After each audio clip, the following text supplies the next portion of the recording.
Welcome to yet to another edition of, but that's not important right now. Blah. What? Yes. Welcome to the show. Yes. Welcome to episode number 13. Can I say it? Lucky you're saying it? 13? Lucky number 13. Lucky number 13. And yes, we are not. Well, I don't know. I don't know about Ian, but I can definitely tell you, I am not particularly triskaidekaphobic. That being said, today we're recording this on the 13th of April. Dear God. Okay, pack it up. Oh my God. Pack it in. Let me begin. That ain't the value with me. That's a sit. What? You're packing up already? But we just started, man. What's going on with you? Insane in the membrane. Insane in the brain. Insane in the brain. Strangely enough, I had a dream this morning. Strangely enough. That triggered a dream. I remember but mine was NC-17 rated. But go ahead. You go ahead and say what you have to say. Just fuck off with your dream, right? My dream is very important. My dream. I had a sitting conversation with Eminem.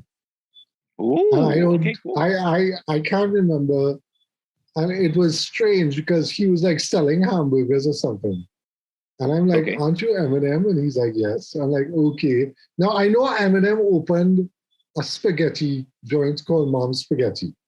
He opened up a chain of but that had nothing to do with it. I have no reason. I haven't listened to anything Eminem related in months. I can take a break from the angry white boy music. But I mean, I love Eminem. I love him. But the thing is, it's so weird. I mean, we were having a normal conversation about. I can't remember now, but I vaguely remember talking about his song, one of the songs. And that's when the song got stuck in my head, which is I think it was 8 Mile. One of the songs was stuck. When you wake up. One of the songs on the soundtrack of 8 Mile. But you ever wake up in the morning and have a song stuck in your head? Yeah, that's happened before. Yeah, well, it must happen to you. I mean, we deal with music all the time. But the thing is that it's so weird that I had this dream, and the dream followed on from I usually have a lot of office dreams ever so often, being in the office and so on. Mm-hmm. But this dream, the office dream, segued into this very quickly, into this dealing with Eminem. And that's the only thing I remember when I woke up this morning, So that rap song that you sang there was, who was that from? That's from House of Pain, a Jump Around. Right, House of Pain. That's Fred Durst. No. Is that Fred Durst? Fred Durst was in House of Pain. I think it is. I think it is Fred Durst. Right, that was the thing that catapulted him into, and then he broke away and created Limp Bizkit. And then he did, and before that he did Everlast, I think. No, it was Limp Bizkit, then Everlast. Or was it? I can't remember. No, Everlast. I think he got out of the rap song thing and he went back into his roots. He said Everlast. Anyway, this podcast isn't about music or dreams or any of those things. This podcast is about advertising. Yes, it is. And we have a very small community of people that we're building with this. Just to mention to our listeners, come 20th of May, we will be doing this podcast for 1 year. A year! Oh my God! Where has the time gone? What did we do? Let's run around in the streets naked. Nah, you could speak for yourself. You could do that. You could get away with stuff like that. You won't get arrested. I would. I'm black. No. I can always say we're all black on the inside. My soul is. Oh black. Yeah, when the lights go out, we're all black on the inside. We're all black on the inside. We're all black on the inside. Sure. I apologize. I'm pretty sure we're going to get in trouble from somebody. Somebody's going to say, "Oh my God, that's you know somebody's going to say. You know racist." somebody's going to say something. Yeah, You know somebody's going to say something. the Twitter mob will be up against us. Anyway, Yes. yeah. So we introduce ourselves every episode. We try to. Those of us who've been listening every episode. Sometimes you get lost in. Thank you for listening. Thank you for sticking with us. We really do appreciate it. Absolutely. We have a story to tell later on about why we appreciate our little community, our little group. And one of the things that I realized is that we created a little community of people, like a core group of like-minded individuals who have had the experience of working on an ad agency and are no longer in an ad agency. And we have to add one more person to that list. And it's a little bit sad. It is. But she has also said, I had a conversation with her today, and she said, I'm not sad. I am looking at it as just another episode in my life. And I think that's important. You know, you don't, when things happen, don't think of it as the end of the world. And we keep saying this in the podcast to people who are looking to work in an ad agency or work in advertising, work in a creative field. Even if it's like what Jared is doing in like the media. If you want to work in radio broadcasting, it's kind of the same thing. You still have to deal with the a-holes. You still have to deal with the politics. You still have to deal with a lot of stuff that is going to make you feel that you don't want to work here anymore. All true. All true. But again, what we're saying is that you decide you're either going to stick with this and ride the Titanic for us. I always remember Leonardo DiCaprio telling Kate Winslet in Titanic, we got to stay on the ship for as long as possible. And that is the greatest piece of advice ever given, because he was right. The longer you stayed on the ship, the longer, you were able to survive. Now, what I'm saying is that working in an ad agency, you will reach a stage where you have to abandon the ship. You will have to. I mean, Propeller Guy will tell you in Titanic, Propeller Guy, bong, abandon the ship, right? You're going to have to do a propeller gun, right? You're going to have to jump off the ship eventually. Or you will be forced off, or you'll be thrown off, or whatever it is.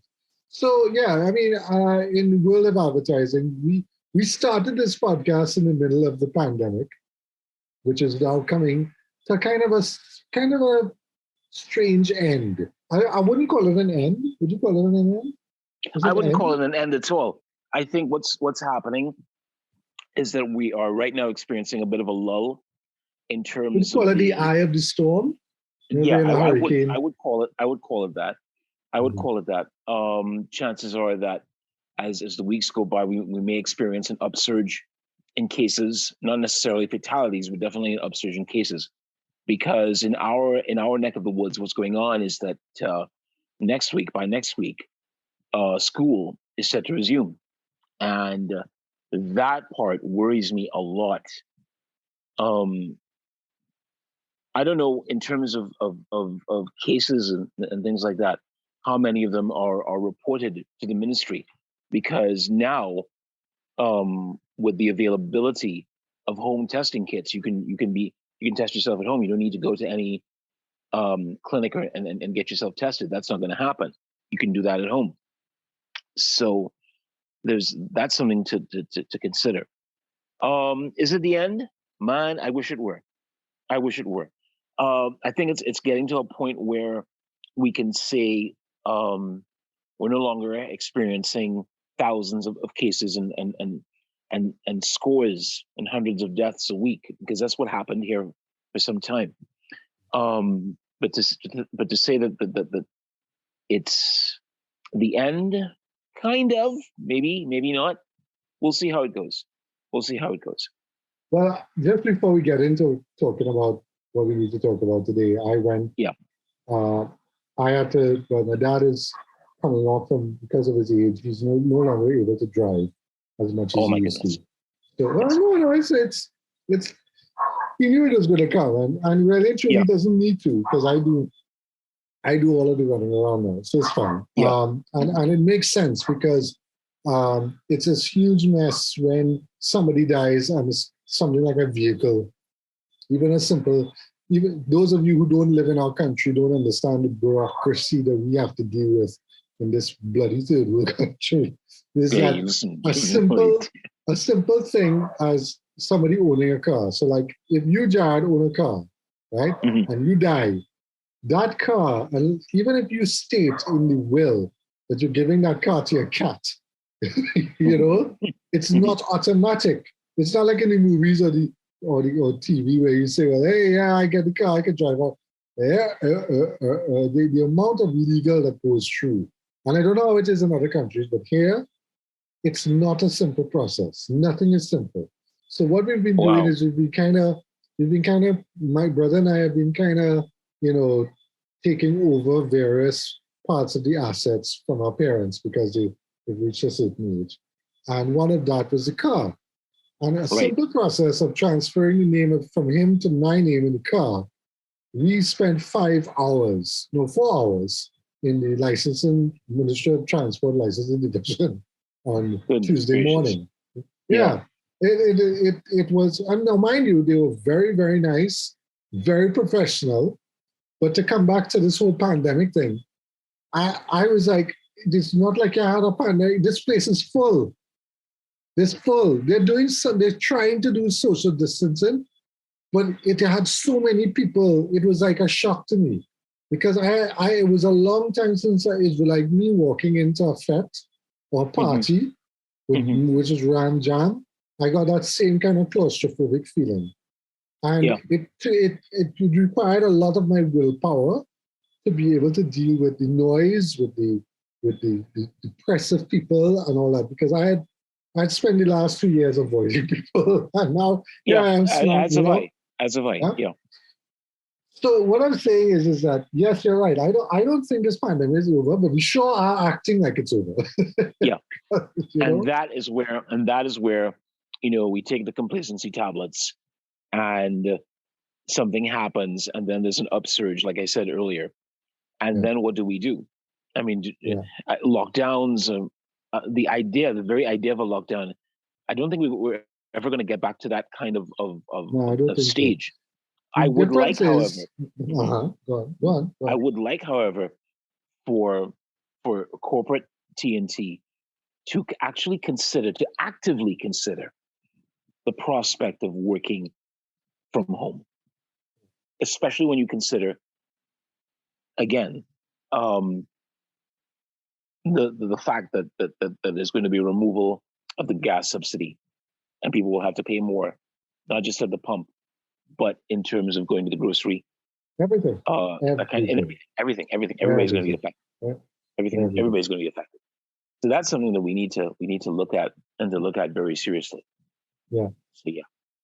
What I was saying is that things economically, because of the pandemic, has kind of reached a certain kind of critical mass. Even though we've gone back to quote unquote normal, it's not there yet.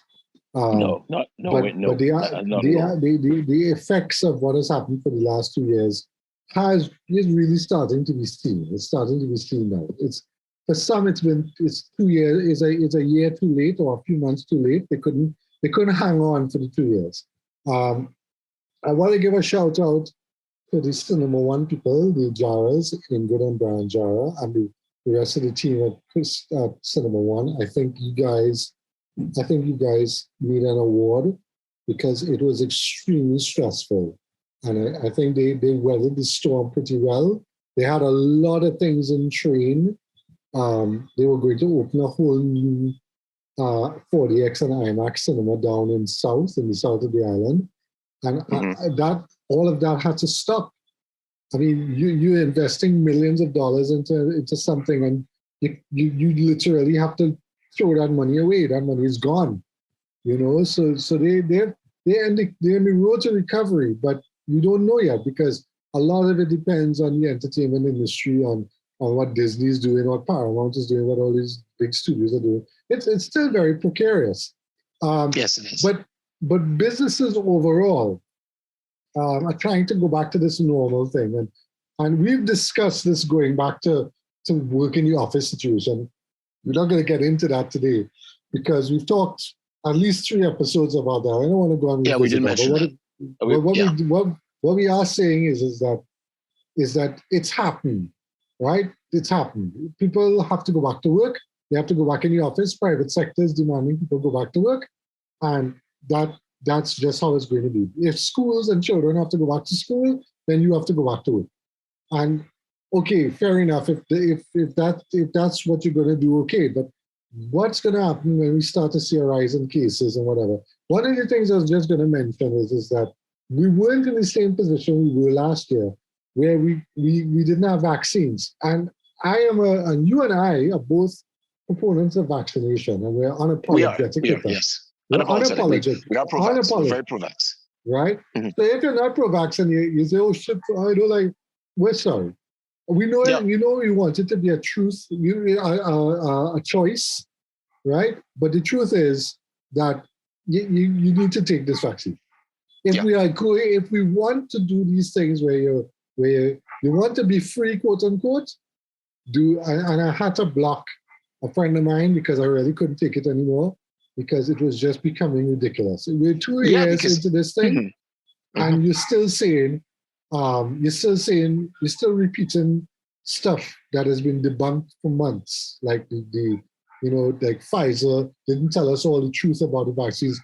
We have studies done by our own university here on COVID and proving that any vaccine you take will help with the pandemic. And I don't understand why we're still on that.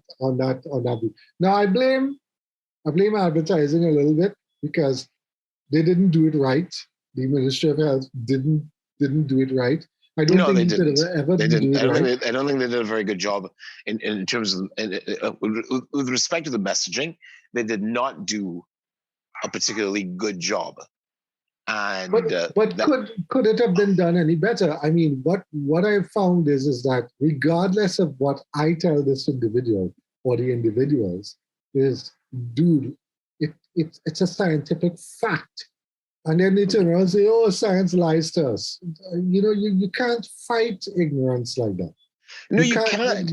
Listen, it was Mark Twain. I think it was Mark Twain. He said that don't ever argue with an idiot. I mean, they have the experience. They will beat you to your level. And they will beat you down to your level of something to that effect.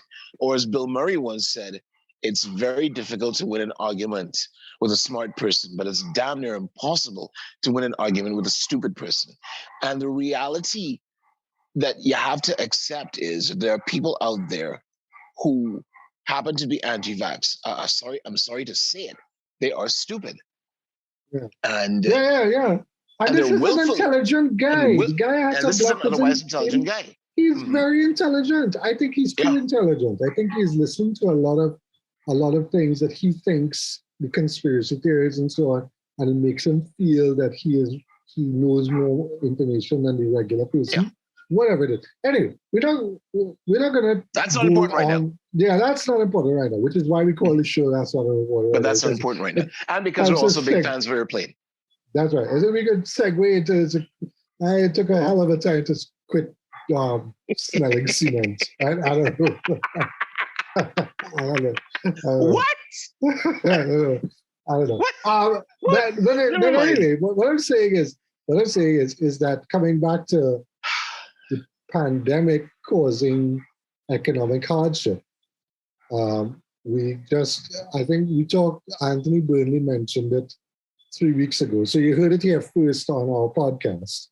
That what was then called Ingerfield, Ogilvy and Mather, IOM, generally known as IOM, an agency that was around for a very long time. I'm not too sure if they are as old as the agency we worked with, but they were there. They were there for a long time. I remember when I was in university meeting somebody from that company. So I would say that's at least 30 years. 30 plus years, yeah. At least 30 years. And they closed their doors this week. They've wound down the business. And that's it. We don't call it declare bankruptcy. We don't have that kind of system here. What you do is you wind down the company, so it becomes like a name on the register, and then eventually that gets stricken. But there's a legal process to it, and obviously, paying off your creditors and so on. There's a whole host of things like that. So one of the things I want to do is maybe next week, I actually wanted to bring the current managing director of there to come and talk, Sarah Ingerfield. Yes. As the managing director of Ingerfield, but she's no longer the managing director of Ingerfield as of the end of this month. But we could bring her on anyway, because now would be a good time to talk about where they were and where they went, Right. So I think we can look out for that one. We'll do that one. But it's sad because there are a lot of people out of work.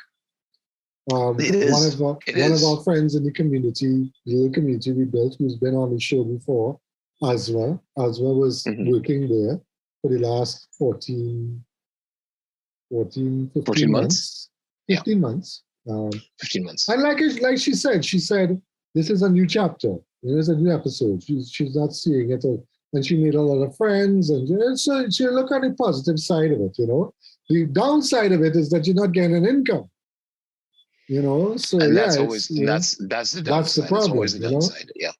So these are the risks that people are taking working in the industry now. This guy, friend of mine, Dwayne Budison from Trinituna, who we will bring on the show one day. I just have to find the right opportune moment. I look forward to that. Dwayne sent me an article about on tech.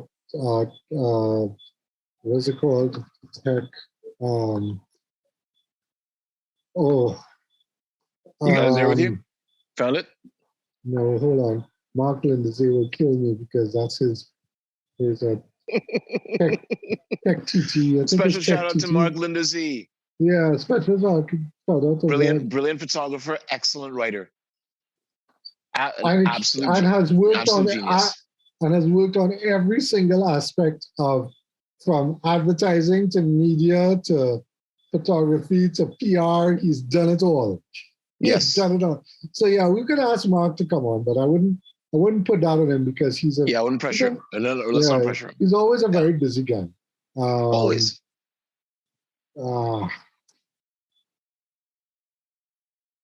So were you able to find it? You still haven't been able to find it. Hold on. The thing about it is that with the demise of Tech IOM. News TT. Sorry, Tech News TT. Okay. Yeah, go on. Found go it. on.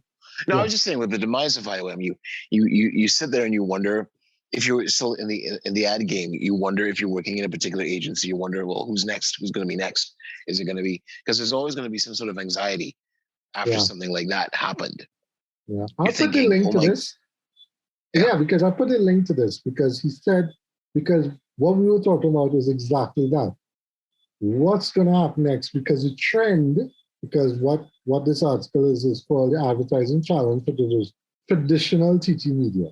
Now, that's a kind of misnomer for the headline because they talk a lot about digital media. Kiran Maharaj? You ever worked with Kiran? I've never worked with her. I spoke with her only once.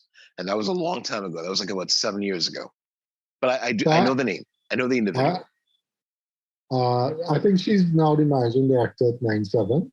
Is she the managing director? Yeah. Yes. Funny story. She and I went to UB together. And I had asked her, because I didn't know who she was. And I kind of found she was cute. She is cute. she's a nice girl. I kind of said, well, maybe I could get a little in with Kira, this girl, if I get her to be the editor of the paper that we were working on, the Students Guild paper. And she and I met and we had a chat and talk, and it was obvious that she wasn't interested in that, and we formed a kind of friendship, but eventually we kind of stopped seeing or talking to each other a long time ago. I think I'd seen her once or twice when we were, because she used to come to the presentations. I have to blank out that name. But what I'm saying is that she said there was apparently some webinar that Mark has written about here. A couple of weeks ago, they had this webinar from Media Insight. It's a company that does tracking of media. It's a private company. And they were looking at the ad spend and the amount of ads and all that in traditional media. Mm-hmm. And it's a steady decline. Steady. You know? And Dwayne Budising and I were talking about it today, just about an hour before I got onto the podcast. Right. And it's saying that the ad agency's bread and butter and the money that they make comes from this advertising. Media houses make the money from advertising, you see? And now we have a problem where nobody's willing to pay for an ad to go on a radio station, to go on a newspaper, whatever. So no kind of traditional media whatsoever. Yeah, it's getting very, very, very difficult.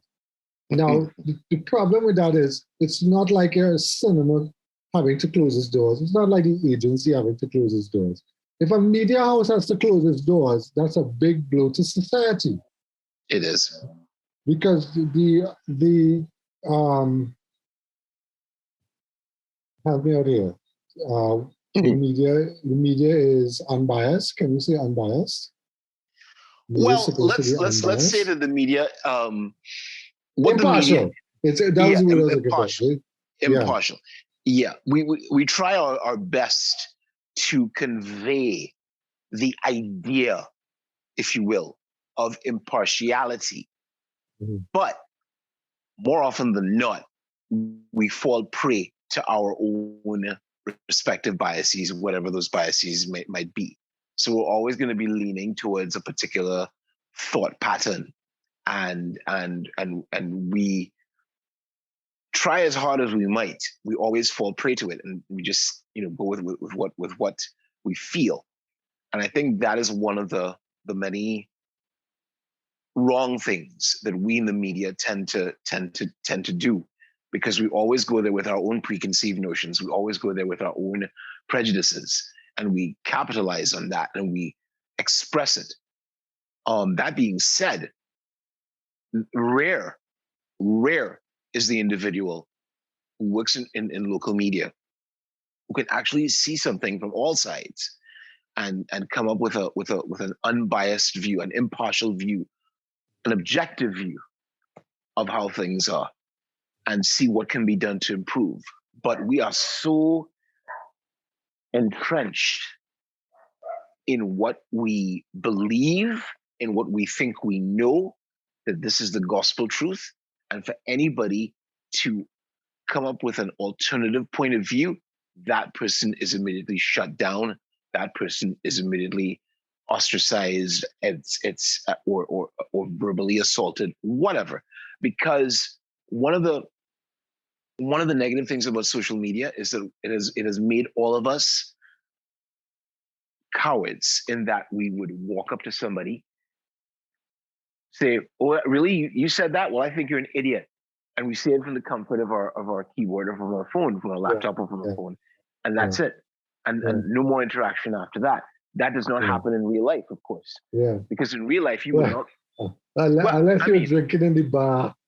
Unless you're drinking, but then cutlasses come out and people get unless you're drinking in the bar, or unless you are hosting an Oscars ceremony. But that's not important right now. No, that's really not important like that. Apologies.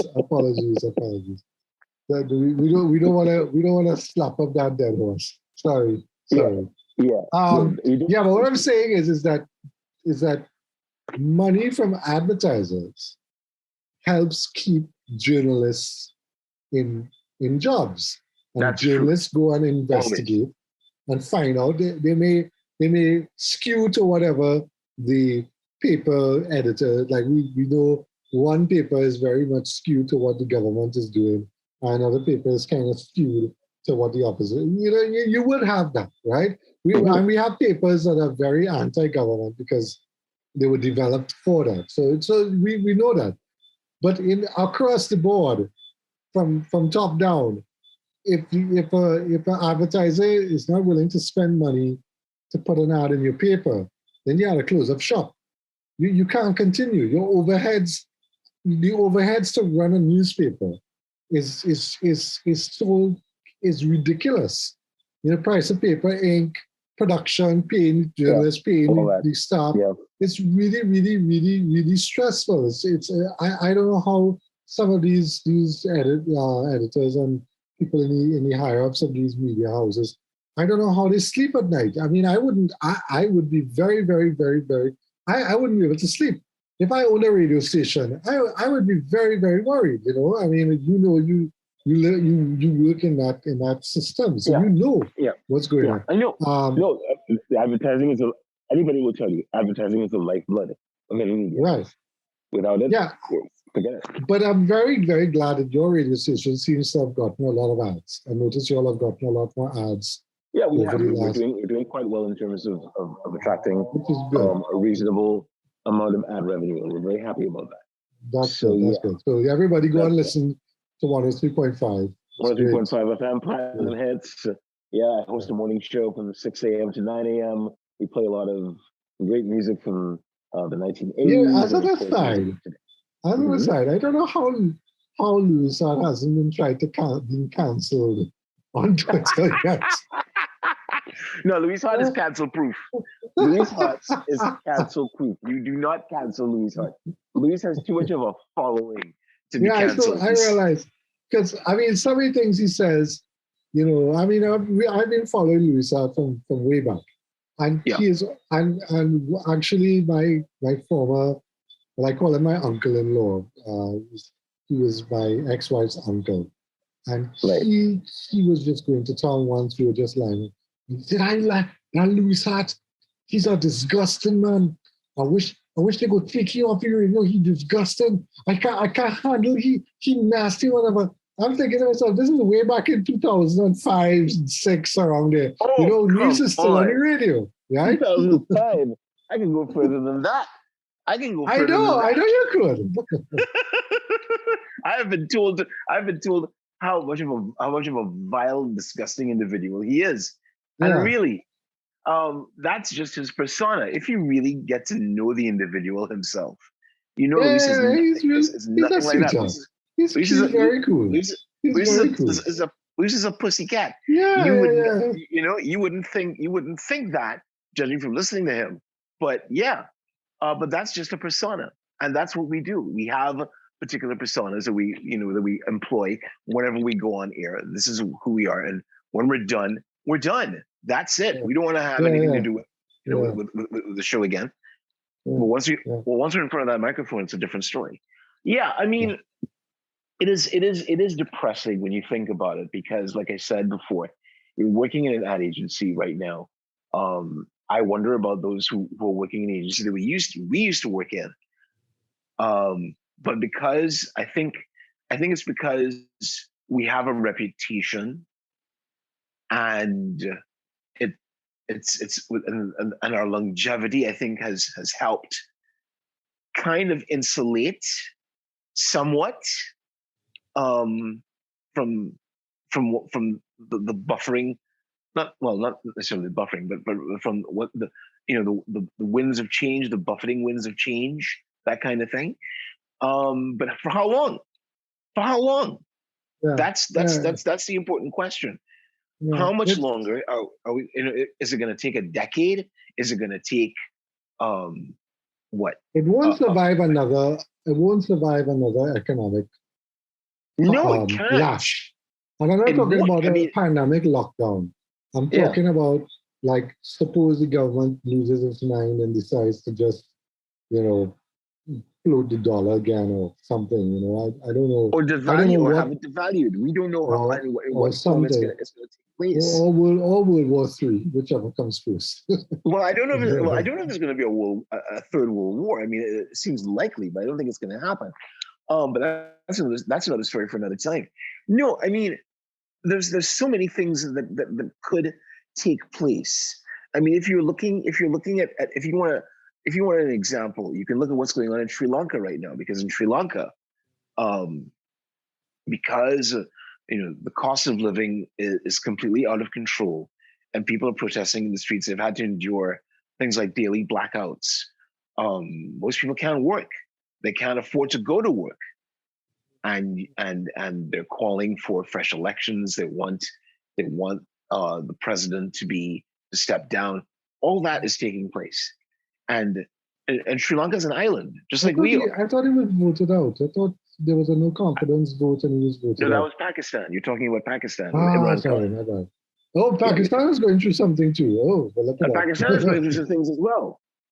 Pakistan is going through some things as well because of its ties with China and China with Russia and all. And there's all this intertwined craziness that's taking place.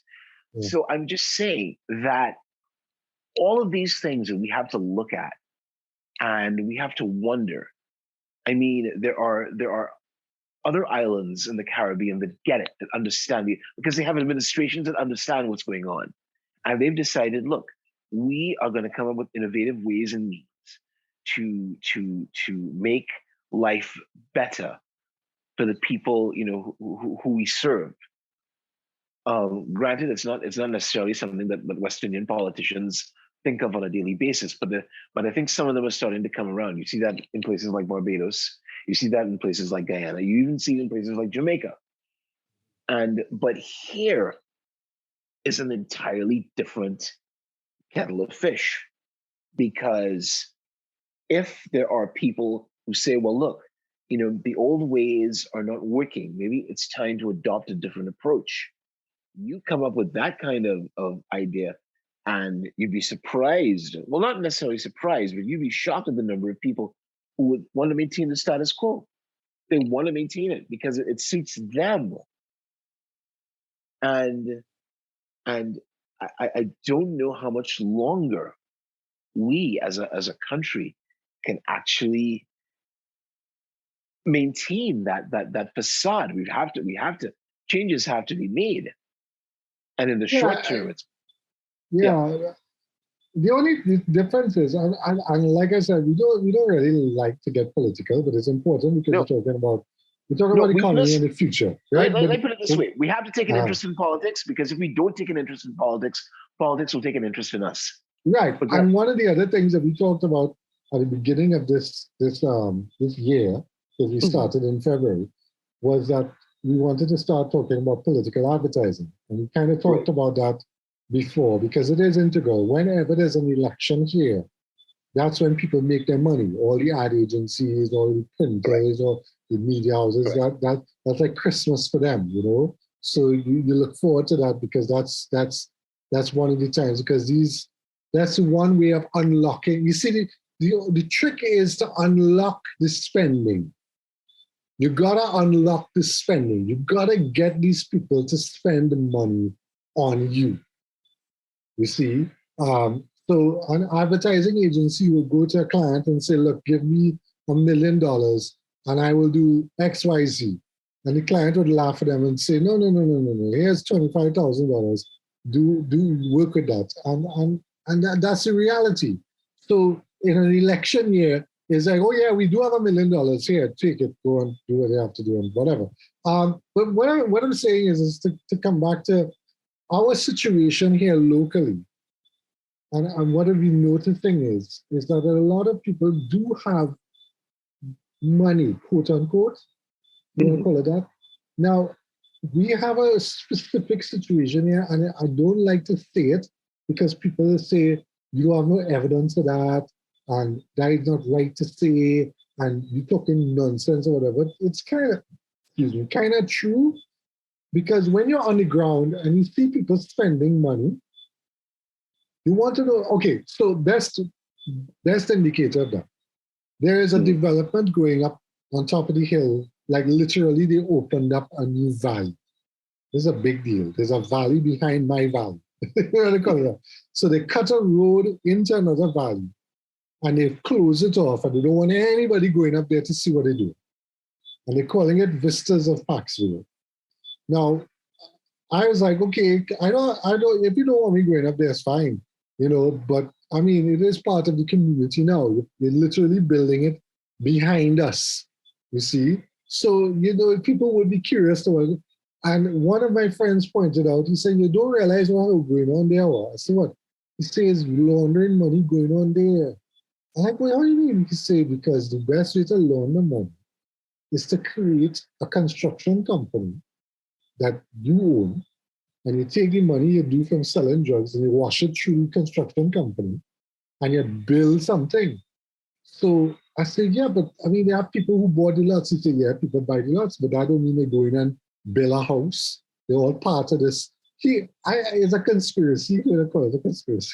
I mean, I don't want to call it a conspiracy, but I don't want to say that. I'm saying, look, no, that's not what I mean. What I'm saying is that people who bought lots up there obviously have cash, because you can't buy a house without having collateral to start with.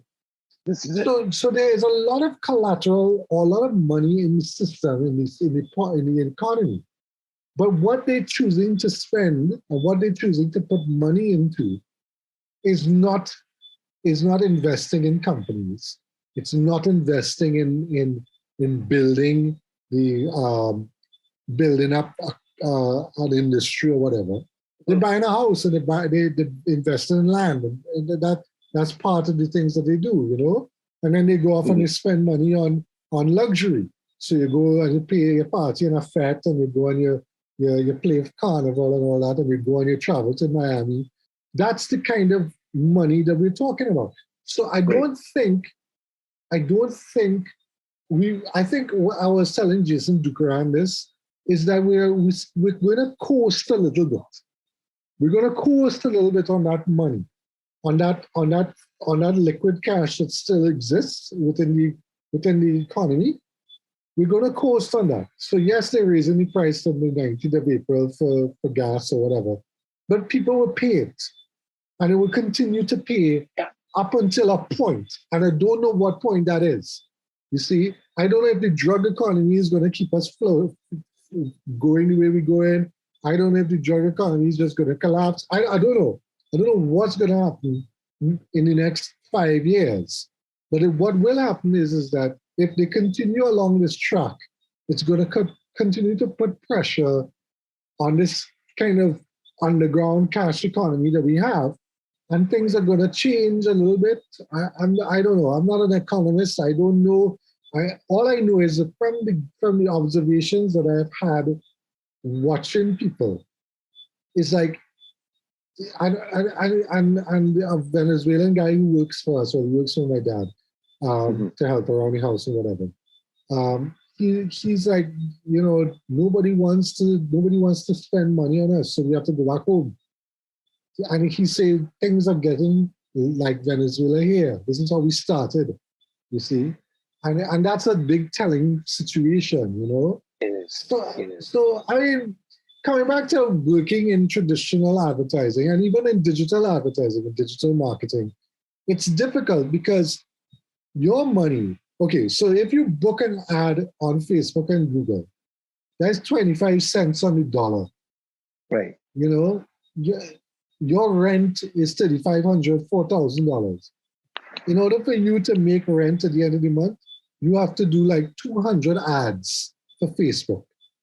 And Facebook is taking the lion's share, and you have to charge somebody to run a Facebook ad. They're just going to say, no, I don't need to charge. I don't need to pay you to run the Facebook ad. I can do it myself. And that's it. That is the reality of the situation. That we are in an advertising situation where advertising has been removed from the agency, has been removed from the people who do it, and given over. And I've said this on season 1, I've said this in season 2, I'm saying it again, that the trend is just going to continue. And what is the future of an ad agency? They're talking about pivoting and changing focus and all that. I don't know. Until there's a way of getting rid of the monopoly that Facebook has created and Google has created and all these other people have created, I don't see.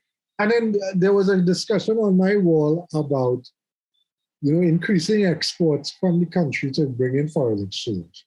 And one of the suggestions was, well, we can become the tech hub of the world. And I'm like, dude, India already do that. India did that in 2000. Johnny come lately. But he did have a good point. He said, yeah, but India doesn't have everything. We could have some other things. I'm like, yeah, I don't think we could create, the same system we have. I'm laughing because back in 2007, when I started work with the agency, one of the clients we had, can we mention the name of the folks behind it? That's the government agency? Yeah, it was a government agency. They wanted to establish something like a tech park. I and a bunch of other guys, we were there. It was a Friday, and we were in this vast expanse of land. I remember there were Chinese laborers working on the foundation and putting up new buildings and everything. This was supposed to be the site for the proposed InTech Park. And they started talking in flowery language about how, we are going to be the tech hub of the Caribbean, and everybody would want to invest in us. And there's going to be a creation of so many jobs. And we are just going to be making so much money hand over fist. And I thought to myself, wow, I got my work cut out for me this time. But as the days went by and as the weeks and months passed, it dawned on me that really they were just window dressing, because we really didn't get to do much stuff for them, and that didn't happen. And I mean, this is the thing. Here we are.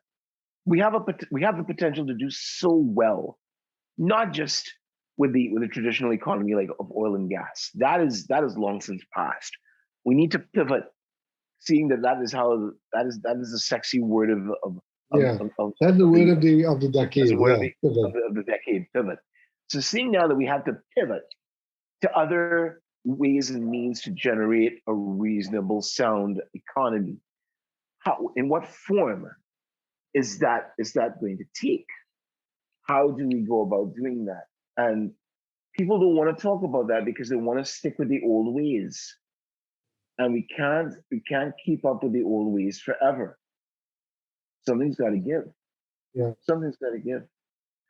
Anyway, we kind of digressed a little bit. There was another thing. No, I mean, this is like a freestyle for those who are listening. We talk about advertising. We don't solely talk about advertising. We talk about stuff that's related to advertising, and sometimes we tend to deviate or pivot, if you will, from what our original intent was, and that happens. But it all neatly. There's always a connection. There's a connection here. There's a connection with respect to the advertising. There's a connection with that, as well as trying to figure out, okay, well, so that method didn't work. Obviously, the old methods are not working. So what do we do? How do we go about doing that? And nobody, you see, the thing about it is, as one of our guests said in one of the earlier episodes, if we decide to come up with something new and innovative and it blows up in our face, metaphorically speaking, we don't want to take responsibility for that. Nobody wants to take responsibility for that, because they said, okay, it didn't work, so let's continue going on. But either way, you're gonna have to be forced to make a change. And I think a seismic shift has to take place in this country, in this society, for us to say, hey, you know what? Maybe we really do need to take a second look at that. Maybe we need a rethink of that. And we have to put up, as a society, we have to put up our collective big boy and big girl pants and say, no, we have to do it. We have to do it. And there are people who are not gonna like it, but tough. That's a reality of the situation. We have to change. We either adapt or die. And I don't think anybody wants to see this country, go the way of the dinosaur, become a lost like a lost society or anything like that. We don't want that. I don't think anybody sane wants that. I guess I'm just talking off the top of my extremely bald head. But the extremely big bald head. I would not want to be perceived as unappealing in terms of saying what needs to be said, because some people have a problem with that. But that's not important right now. That's not important. All right, so I want to talk about a comment that was made on Monday. No, it wasn't Monday. When was it? Monday. It was Monday. It was Monday. All right, but I had made a comment on, I think it was not Incumbent Agency. I think it was one of the other, Instagram,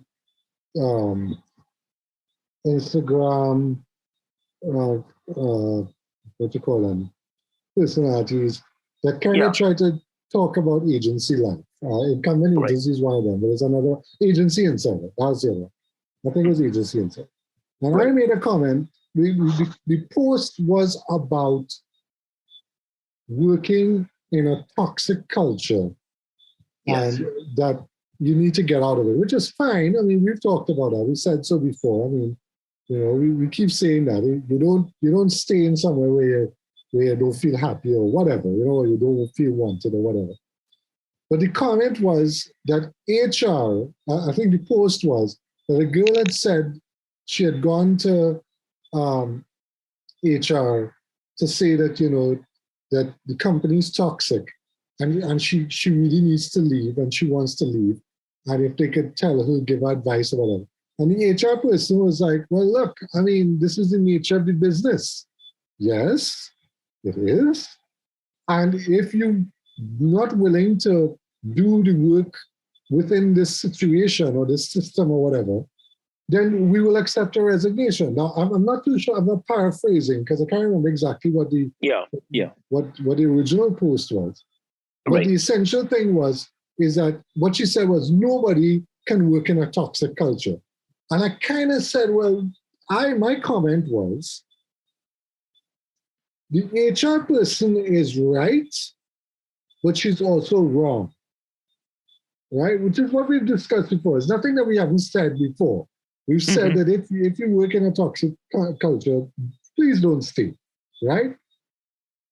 And I said, I discussed this in our podcast, but that's not important right now, episode 10 and 11, all about the removal of remote work, because I think the thing was about her having to work from home, and she didn't want to work from home, she didn't want to go back to the office or something like that. And I said, some people do actually thrive in a toxic situation.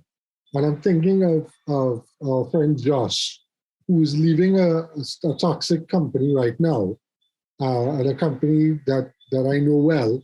And I know the situation in there is it's the way it is, the culture is the way it is.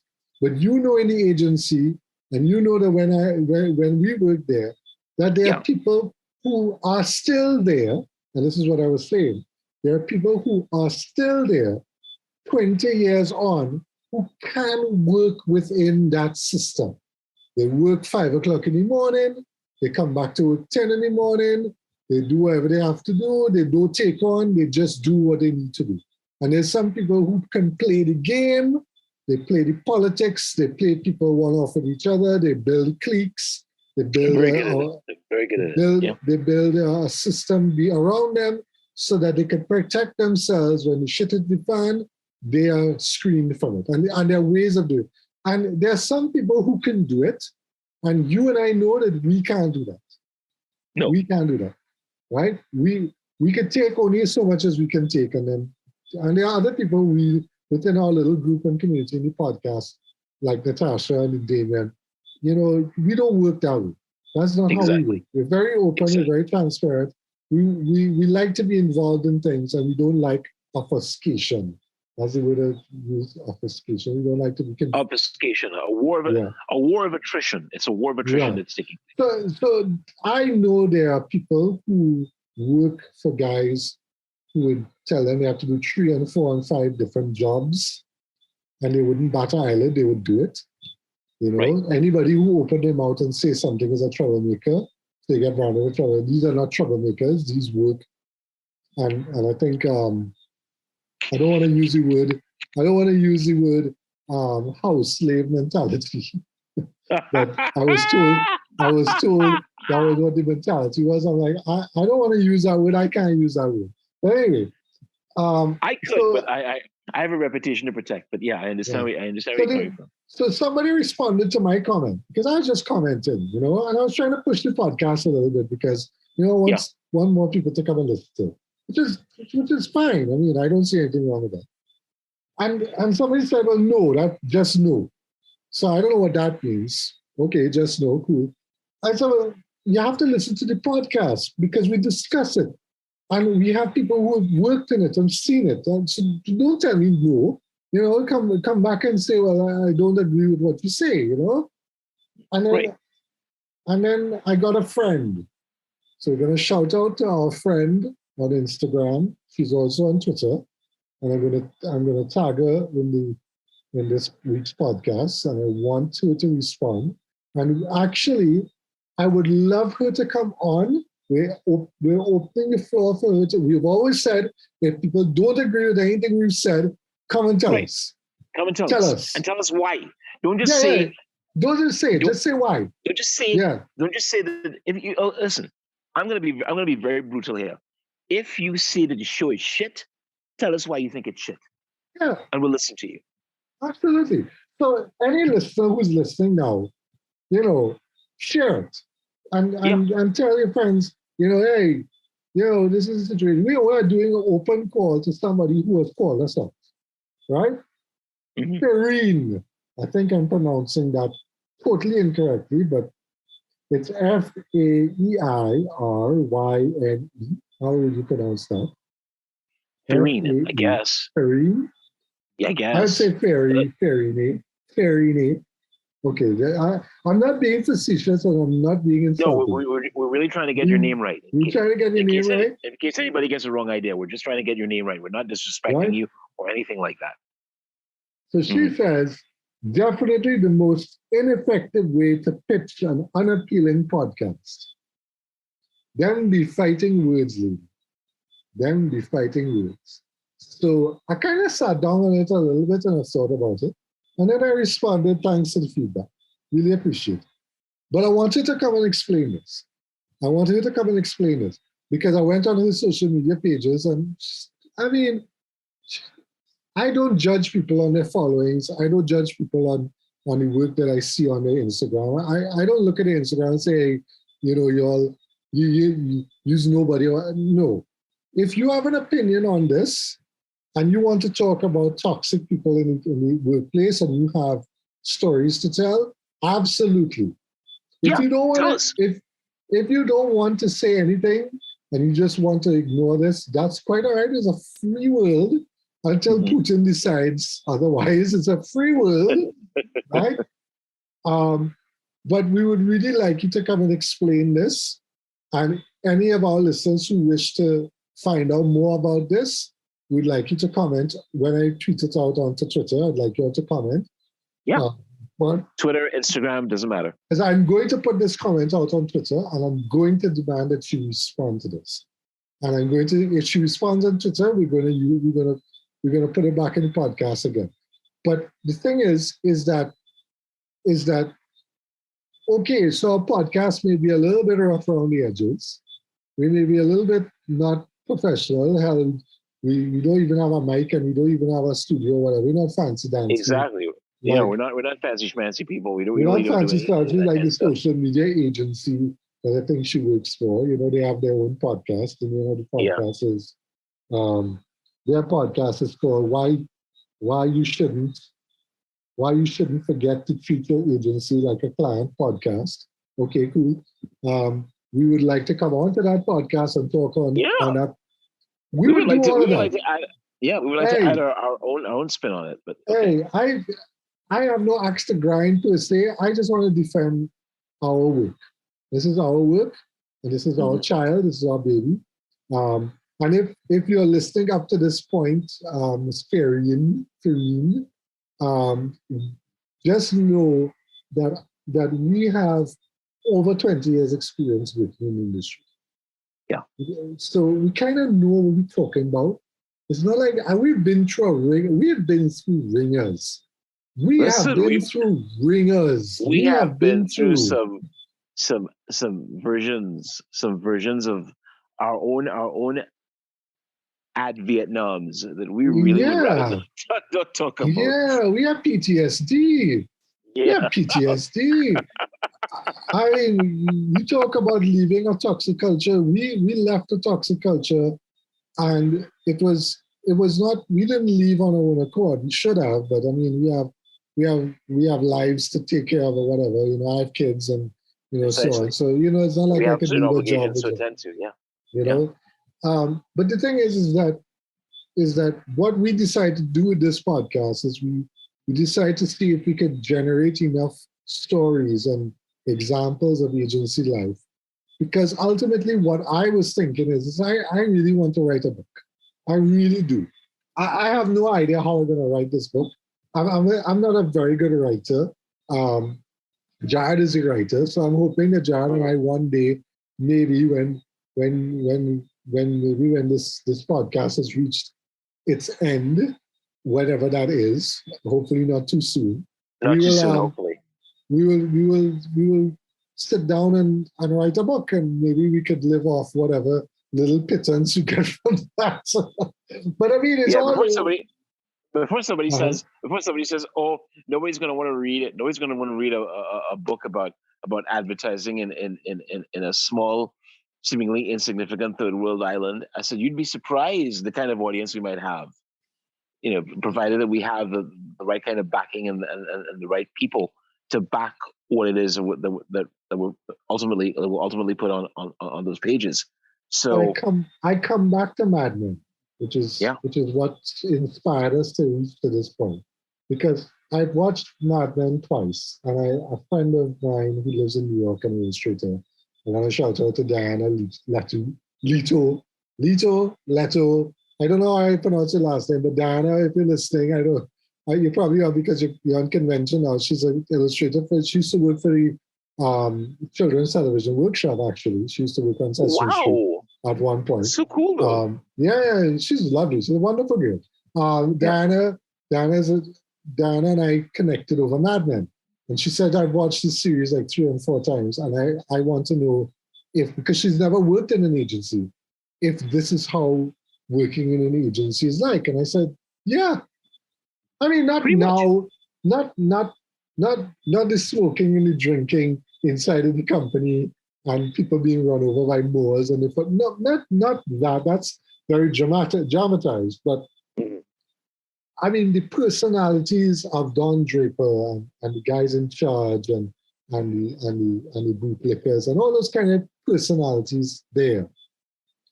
We've experienced at least some of those. We've experienced the dreamers. We've experienced the ass kissers. We have experienced the who else? The house slaves, as you put it. Yeah, we've experienced all of that. We've experienced people who think that because they're young and they're full of idealism, they figure that yes, we can make a difference and we can change this little corner of our world. And I had to look at them and say, you really are full of bullshit. You know that, right? Because these guys that you're working with, they have an even bigger, more toxic and more experienced, they're on a more experienced level of bullshit, that they're just ready to just say, hey, we can crush you. And by the time you realize what's going on, it'll be too late. So yeah, I mean, we're aware of people like that. We are aware of people who are there because they would even, I mean, it's not beyond the realm of possibility that, sometimes there'd be other transactions taking place, if you know what I mean. And somehow that might help further your career. That's happened as well.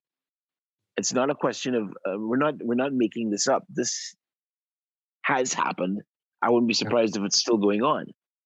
And we've got to be real. We've got to be honest about it. I know there are people who don't want to talk about that, but that Yeah, well, is it'll the be reality. unappealing. I think the word for tonight is going to be unappealing. Or for today. Yeah, I think so Unappealing. too. It's I think unappealing. so too.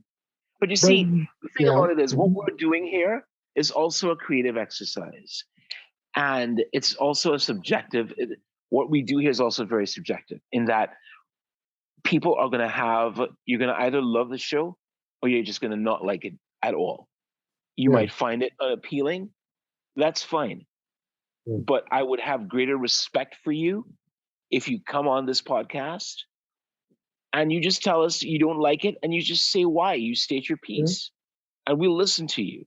We yeah, won't necessarily just sit there and just take it, but we're going to yeah. counterbalance your argument by saying, well, no, this is what we've experienced, and base it. You can't base your experiences on what we're talking about because these are our experiences. You haven't Not only that, lived. Yeah. but not only that, if somebody comes on and says, look, I think you all could talk more about this. No Yes. problem. I would Constructive welcome criticism that. is what we're talking I about would as well. welcome that. I would welcome that. But As would I. one of the positive things that has come out from our Unappealing podcast is that we created a little community of people who, and Josh says this because he's the youngest one in the crowd.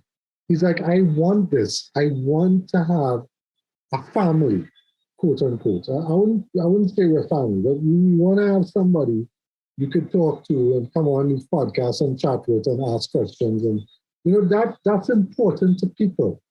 It's important to people to feel that they're part of something else, Correct. And especially in a time where we feel so isolated, because of this pandemic. A lot of us are feeling very much alone. You want to feel that you're part of, and especially if you're in a toxic situation, you want to be able to just kind of vent. And we don't have a problem with people coming on and venting because we will laugh at it and we will have fun with it and we'll make you laugh at it and we'll make I you will forget it. I will forget about it and we'll just move on to the other topic. That's how we are. But if we were to create, and this is the last thing we want to do tonight or today, I know we've gone on quite long, but before we wrap up, one of the things we want to do is we want to move into this. I want to start really moving into this idea of of of, of creating a story, a Mad Men-esque kind of story. And it's something I probably want to do moving on, where we could kind of try to categorize, because you started doing it. You started saying, well, these are the kind of people that these are the people in your neighborhood, in your agency, in your agency. I think that's what these are the people in the agency. Yeah. In the agency. So the people in the agency, we can kind of classify and categorize them kind of broadly, right? I'm calling it a dramatis personae, but that's kind of specific. I'm thinking more like categories. I think we had started talking about. So you have management, right? So management would be the owner of the company, right? You follow what I'm saying? Yeah. Right. We hear you. So in our experience, we didn't have a super owner. Well, yes, we did have a super owner. He used to be in Brazil. He used to come from Brazil ever so often to kind of see what was going on, and then he retired, and then they got somebody from another Latin. Yeah, then it's So you had this kind of. Yeah. So it's kind of like royalty, like the king coming down from the castle and overseeing, what's the line? Who voted for you then? I wasn't voted. I was given what's this? Not spiritual mandate. What's the line in Monty Python? I was given. Oh my God! A God-given mandates to rule, but that's no way to rule a country. Yeah, I mean, I was thinking, before the agency would go all Lord of the Flies, then the grown-ups turn up at the end and say, okay, what's going on here? And that's what I was thinking more along those lines. You know what that reminds me of? Are You Being Served? What was the name of the character who owned the business? The old man.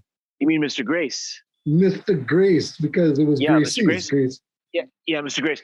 Mr. Grace was a dirty old man because he always had this nurse at his side, and yeah, whatever little mistake she made, he didn't seem to mind too much because he was always in close proximity. You gotta love those classic British sitcoms, man. There's a character that we could base it on locally because a lot of them kind of fall within. I mean, not as extreme as Mr. Grace. Okay, so for those listening who have reached this point, and I'm kind of wondering, this is kind of like how we brainstorm. This is how we do it. This is how we do it. I mean, we get more people. If we had more people, this would go a lot faster. But usually, what happens in a brainstorm is we kind of just create ideas. So the idea is this Mr. Grace character is not really Mr. Grace, but he's similar. You know, he's the lecherous. I wouldn't use the word lecherous. That's not the word I'll use. No. Give me a less salacious word as opposed to lecherous. Amorous? Can we use amorous? Amorous is fine. Very amorous. Amorous is better. Amorous is far better. Yeah. Amorous. Right, so we have the Mr. Grace, the amorous old man, who comes down ever so often to see that the employees are doing well, and then flies off and goes away. Right. So that's top level management, right? So underneath that, you have the managing director who does the day-to-day work, right? Right. Well, we know who that character is, but I don't want to say, you know, I don't want to say who it is because it'll be too close to home. But there's always this guy who's kind of stuck. Okay, so if we go back to the "Are you being served" analogy, that would be Mr. Peacock. No, that's not Mr. Peacock. No, Mr. Rumbo. Mr. Rumbo. Right. So Mr. Rumble is like the managing director. Yeah. But the way his character is not who I'm thinking of. I'm thinking of a more kind of cutthroat, I think it'd be more. Yeah, I think when you really think about it, the person who most fits the bill would be Captain Peacock, because Captain Peacock is the kind of guy. He is the individual. He's the kind of individual. Everything has got to be done by the book. That's the kind of person I'm thinking of. It has to be done either his way or no way at all. No, that character. I don't think that character is somebody we experience. I don't think we have that here. We have a lot of people stumbling. What my friend used to call stumbling towards ecstasy, where they kind of just stumbling around. They're kind of stumbling around, and they're kind of bumbly, but they have the authority. You see? So I don't know in any movies or TV shows that I have anybody who's like that, but they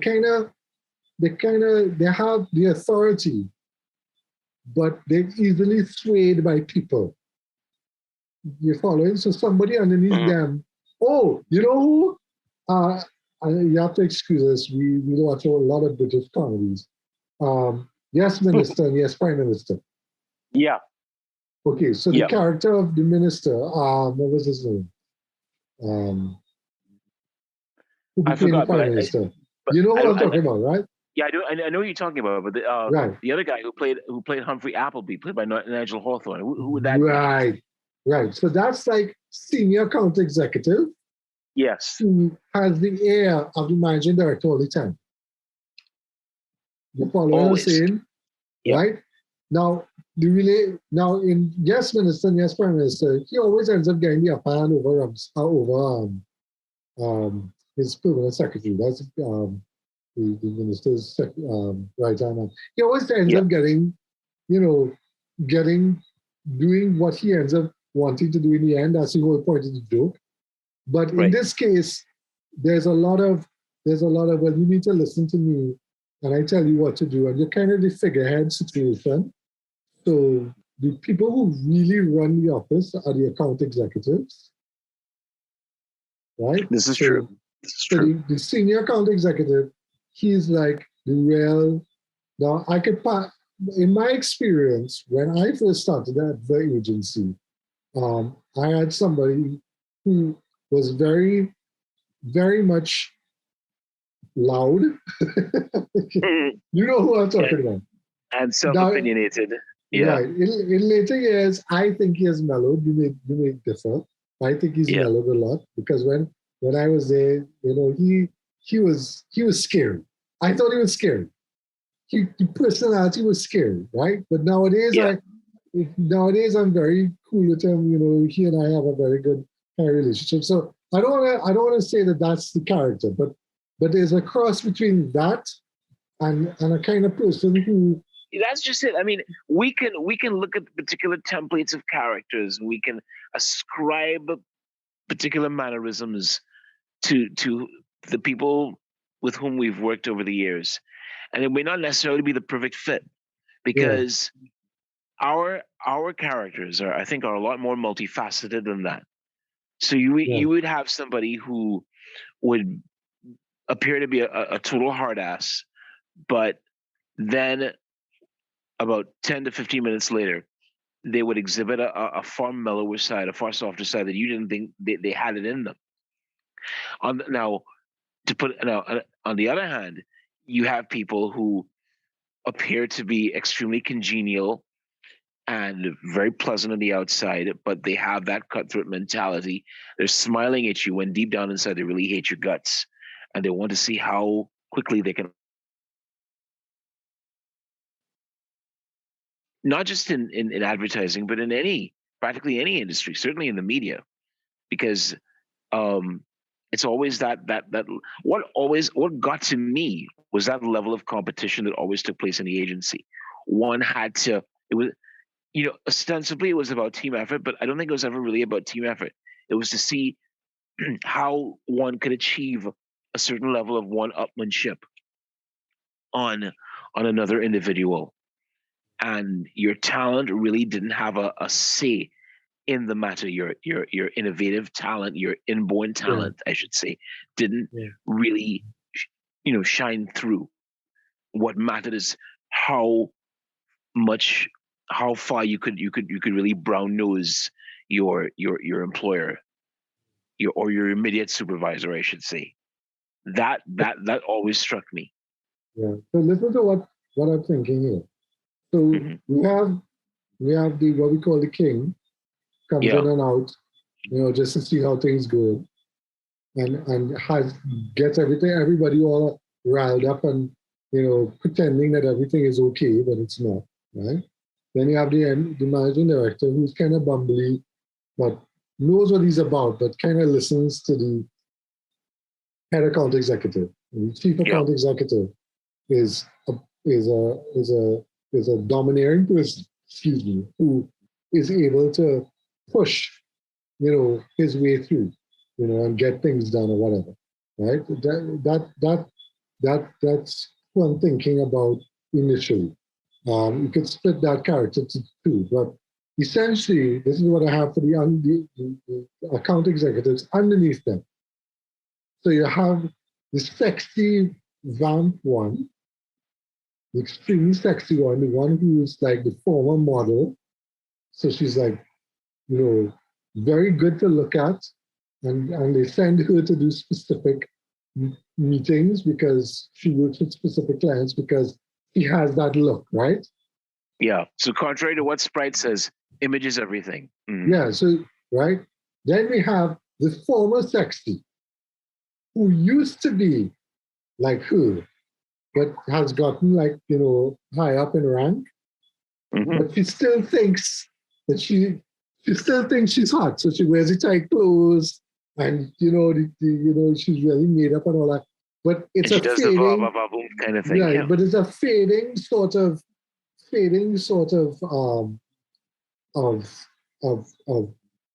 beauty, whatever. But it's turning out at this point in time, when you tell the story, it's turning out that she's been riding this, what the other one had. She's been riding that for so many years. She doesn't really have anything else. You see? Oh. So she's done some. Keep in mind, there are guys who do that too, huh? But yeah. What I'm saying is that this is pre-social media, right? So we kind of in a situation. So what I'm saying is that even though she's very good at her job, she has been using her, not, I wouldn't say her looks, but her personality to get people to get things done. Her charm, or je ne sais quoi. Yeah, but she's moving into a space where she's no longer, you know, in that area. She's coming out of that, you know. And what is supposed to happen is you're supposed to evolve into somebody who knows what's going on and has some sort of training in something to say, okay, well, I could grab this. But no, she's been able to hold on to her position, and she's not very good at her job. Let's put it that way. You know what I'm saying? So she's propped up. She's propped up by her underlings. Her coordinators do all her work for her. Oh, right? That sounds very familiar. But yeah, I hear you. Okay, so then I have the one we call the battle axe, who has passed over from being the pretty girl in the office to seeing almost everything that has happened, knows what's going on, knows everybody's business. Knows where the bodies are buried in, yeah. And if somebody should tell her, the managing director should tell her, hey, you need to go. She's like, no, I'm not doing that. Find a young girl to go and do that. And you go, okay. But she does her job very well. Don't get me wrong, she's competent. And she does her job very well. But she's scary. And she scares people into getting the job. When you see her coming up the stairs at 6 o'clock in the evening, at closing time, you know you're leaving the office now. Exactly. You know? But she's fair. She's fair. Yeah. She's fair. Yeah. She's fair. Yeah. You know, and she treats people in the office with respect. But she's rough. She's rough. And rough on tumbles. She's cussed like a sailor. Right? Wow. That's the battle axe. And then we have, I don't want to use the term, but I just use it as a we have the gay boy. Right? We have that guy who's a pretty guy, who's very excitable and is always willing to go and help and do anything and everything, right? And jump on anything. And okay, that was a bad way of putting it. That was a bad way of putting it. But you understand what I'm saying? You understand what I'm saying? Let's just say he's extremely enthusiastic. He's very enthusiastic, right? Very, very enthusiastic. Nice guy, but again, he's just like the fading beauty girl, where he's hiding the fact that he has no idea what's going on. What's going on? He has not a clue. He's completely clueless. But he's willing to do whatever you tell him. So, you know, I mean, that one kind of flesh out. And then I was thinking we have the coordinators now. The coordinators who work under these people. So you have the bootlickers, the ones who work 24 hours a day to try to, you know, be seen. They want to be seen as doing the work, but they never get recognized for it, right? And then, you know, you have some of them who are just very bitter and angry all the time.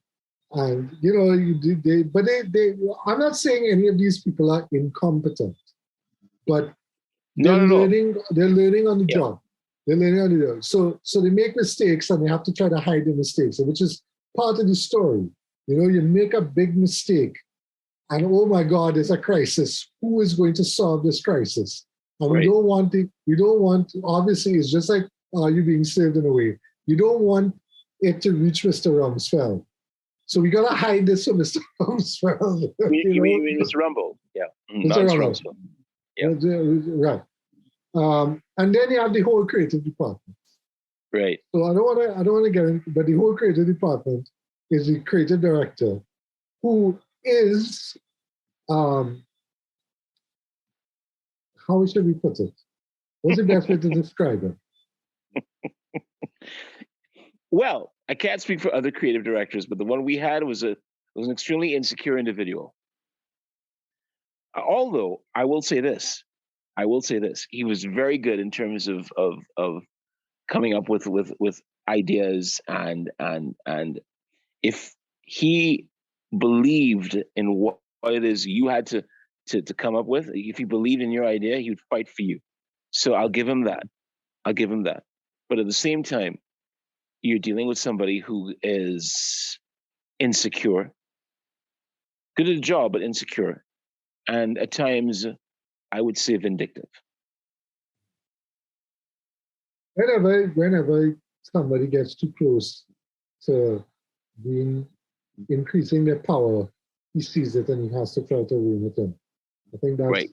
He recognizes when he's on unstable ground, so he has to try to cut off at the legs anybody else who he sees as a threat to his position, right? But that's not a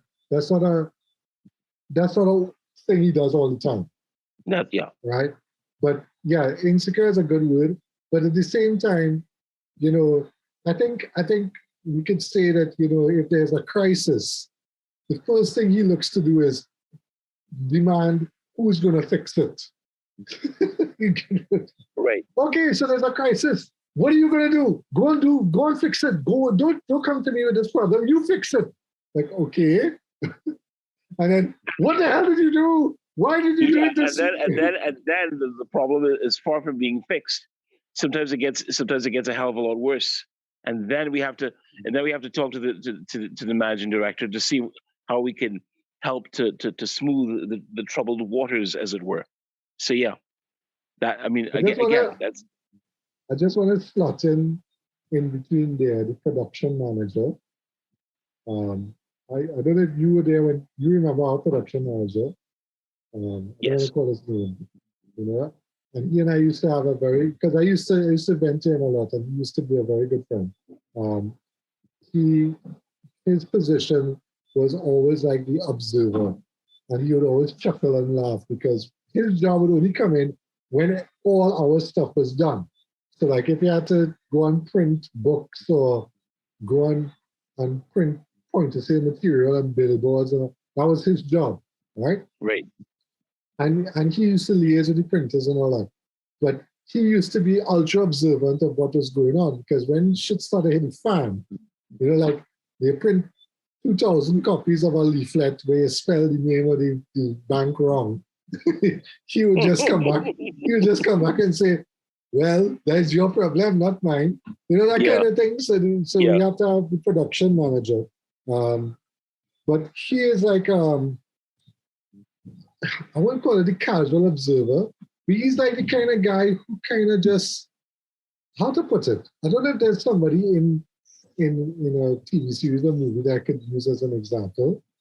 He kind of comes in to kind of give an idea of what went wrong there. So if there was a crisis, he's the one who just says, here's the crisis, too bad, I'm gone. Kind of, and then after everything done, say, yeah, well, you should have done that from the beginning. I could have tell you that. That kind of personality. I know that personality quite well. I at the moment, trying to pinpoint an individual like that from a popular TV series or movie that escapes me at the moment. But I do know exactly what you're talking about. You know who it's like?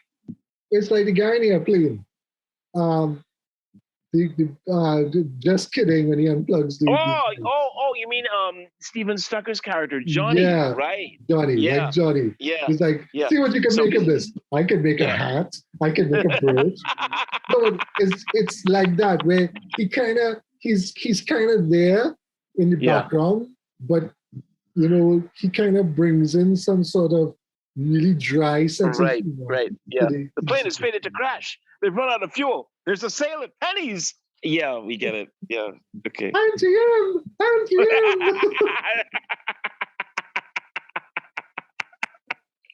Oh my God. It's a twister. All right. Okay, so I don't want to spend too much longer because we're going very long. But then we have the whole creative department people. So we have to kind of decide how many people in there. But I think they would kind of fall into that clique. So we create cliques. So we'll have like about 2 or 3 cliques, so you'll have the domineering girl who pulls all these girls to her. We have the guy who just wants to get the job done and kind of freaks out each time nobody listens to him. But in the end, he was always right. He was always right. That was never going to work. Why were you going to do that? Don't do that. That was never going to work. I told him, see, we here 1 o'clock in the morning and it's not effing working. Why don't you listen to me? No one listens to me. Right? And then somebody asked, what did you say? Yeah. And then he's the one that the creative director always ends up trying to get to do all the work. So we need to install 10 new machines in the department. Can you come in this weekend and install 10 new machines in the department? But we have an IT. Yeah, I don't want him to do it. I want you to do it. Okay. All right. I guess I have no life. I could come in here and install 10 new machines for all the 10, whatever, And then you have the copywriters. So the copywriters, I don't know. We'd have the female copywriters. We're talking about sometimes we have copywriters who are like the free-spirited neo-hippie types. And then we have those who are extremely gifted, but they'd rather not want to work with other people because they're just not really team players. Not that it's any fault of theirs. That's just how the way they are. Yeah, and then you always have the copywriter who needs to work specifically with this artist all the time. And the two of them are never seen apart from each other. Right. And that's okay, but the minute you try to get that artist to do something else for another copywriter, he's get vexed. He's get angry and say, no, he's doing work for me and leave him alone. And you have no authority to do that. Yeah, we have to talk about the creative services manager. There's a creative services. We had a creative services manager, really? Yeah. Okay. Yeah, we used to distribute the work. He used to decide who used to get the work. You remember that? Because because I must have been out of the loop back then because I really, really wasn't aware of that. But then again, I was just he's a delivery. He has a truck now and he delivers stuff. Okay. Now, okay, I get it. That's the creative services manager. Got it. Okay, I got it. Okay, and he's just be very apologetic all the time. I'm sorry, I had to give it his job. I'm sorry. Anyway, wow, this thing has gone on longer than I thought. We've done like a whole, but I think this is a good start. We did a little. I think we had fun doing this coming up with the. I think we have the delivery. We have the delivery guy who is extremely sexist. I mean, oh boy! I mean, to the point where it's like so out of time, and it's too. He's like the Quint. He is like his characters are pretty much reminds me of Quint from Jaws. Yeah. Very very traditional, old school kind of guy. Yeah, his value system is rather outmoded. Yeah. Because when you just said sexist, we get it. Okay. Yeah. But we need to have a character who is old school advertising, like from the Mad Men days, that kind of thing, who's like on the way out, who has no idea what these newfangled computers doing. You have no idea what's going on. He knows how to pitch things to clients and he knows that kind of stuff, but he's like a guy from the 1950s and 60s stuck in a 1990s, 2000s world. Lord. That would be interesting. Yeah. That'd be interesting because he'd be like, yeah, I mean, we can wind up on each other inside the agency. No, dude, you can't do that to people. You can't. I always thought it was kind of weird that we actually employed the services of a guy who was like hot shit back in the late 1980s.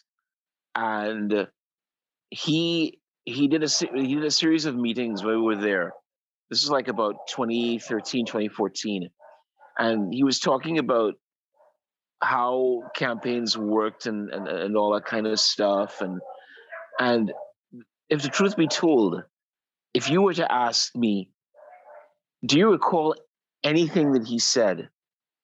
And to quote Lloyd Bridges from Hot Shots, I haven't a clue what he just.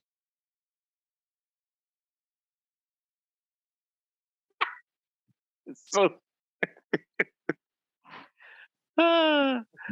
Oh, God. I'm still trying to figure that one out, though. No, but that's a good one. That's a good one. I think we have a character already we worked with who's like that too. I mean, but we've worked with him, and I think he's older than you. So I think that works well because he comes from a throwback time where, like if a woman came to him and said, "I needed to do this," he would be very disrespectful. Well, not Yes, very, but he would say something out of timing. He would say something out of timing, and it would always inevitably get him in trouble.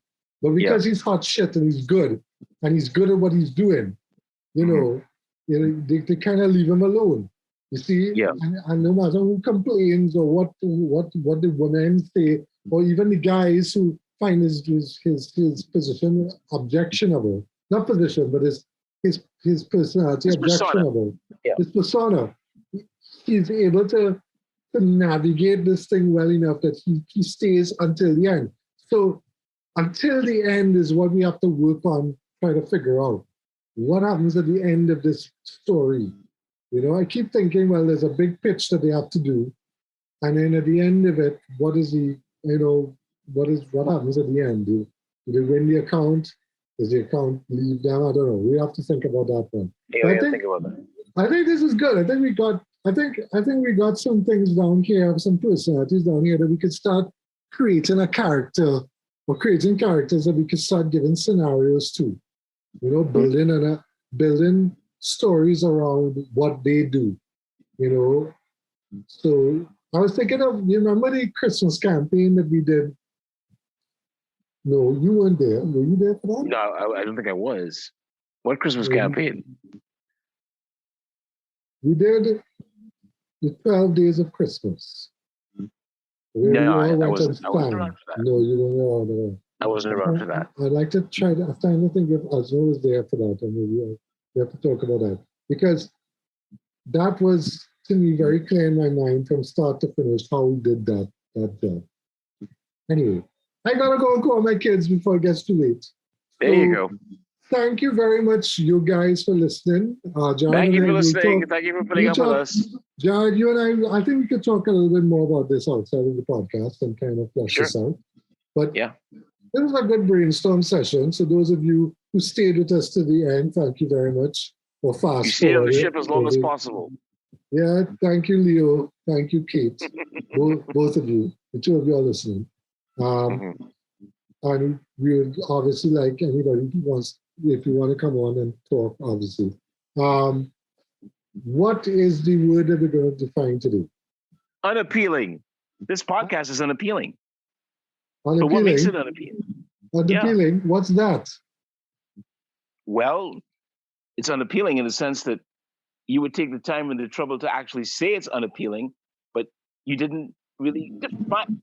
You really didn't even define how unappealing it is. You just said it was, and you didn't really say why it was.